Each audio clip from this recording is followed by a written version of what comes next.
നമ്മൾക്കിന്നൊരു സ്ഥലം വരെ പോയാലോ? ബിഗ് ബോസ് താരം അനീഷേൻ്റെ വീട്ടിലോട്ട് ഇന്ന് പോകാട്ടോ നമുക്ക്. കാരണം നമ്മളുടെ വീടിൻ്റെ അടുത്താണ് അനീഷേൻ്റെ വീട്. കോടന്നൂരാണ് നമ്മളുടെ വീട്. അപ്പോൾ ചാക്യാർകടവ് ശാസ്താംകടവ് അങ്ങനെ 2 ഏരിയകളുണ്ട്. അതിൽ ചാക്യാർകടവ് എൻ്റെ വീടാണെങ്കിൽ ശാസ്താംകടവിൽ അനീഷേൻ്റെ വീടാണ് കേട്ടോ. അപ്പോൾ അത്ര ദൂരമൊന്നുമില്ല എൻ്റെ വീടിൻ്റെ അവിടെ നിന്ന്, വളരെ കുറച്ചേ ഉള്ളൂ ദൂരം ആളുടെ വീട്ടിലോട്ട്. അപ്പോൾ അനീഷേൻ്റെ വീട്ടിലോട്ട് പോകുന്ന വഴിയിൽ തന്നെ ഫ്ലെക്സൊക്കെ വെച്ചിട്ടുണ്ട് കേട്ടോ.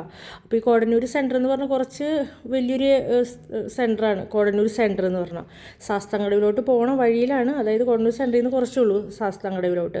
അപ്പോൾ ശാസ്താംകടവിലോട്ട് പോണ വഴിയിലാണ് അനീഷേൻ്റെ വീട് കേട്ടോ. ഞങ്ങളവിടെ ചെന്നപ്പോൾ അനീഷേൻ്റെ ബ്രദറും അമ്മയും അച്ഛനൊക്കെ അവിടെ ഉണ്ടായിരുന്നു. പക്ഷേ അനീഷേട്ടൻ ഇല്ലല്ലോ. അനീഷേട്ടൻ 11-ാം തീയതി എത്തുള്ളൂ. അപ്പോൾ നമുക്ക് നല്ല രീതിക്ക് വീഡിയോസൊക്കെ എടുക്കാമെന്ന് ബ്രദർ പറഞ്ഞു. ചെന്നപ്പോൾ തന്നെ കയറിയിരിക്കുന്നൊക്കെ പറഞ്ഞാൽ നമുക്ക് നല്ലൊരു ഇതാണ് കേട്ടോ തന്നത് അവർ. നല്ല സ്നേഹമൊക്കെ ഉണ്ട് കേട്ടോ. നല്ല സ്നേഹമുള്ള ആൾക്കാരാണ്. അപ്പോൾ നമ്മളോട് കയറിയിരിക്കുന്നൊക്കെ പറഞ്ഞു. അപ്പോൾ ഞാൻ പറഞ്ഞു ഇങ്ങനെ ഒരു വീഡിയോ ഷൂട്ട് ചെയ്യാനായിട്ട് വന്നതാണ്. അപ്പോൾ ആ ചേട്ടൻ പറഞ്ഞത് അനീഷേട്ടൻ വന്നിട്ട് നമ്മൾക്ക് ഒന്നും കൂടി നല്ല രീതിക്ക് മീൻസ് അനീഷേട്ടൻ കൂടി ഉണ്ടാവുമല്ലോ. അപ്പോൾ ഒന്നും കൂടി നമ്മൾക്കൊരു ഇതാണല്ലോ.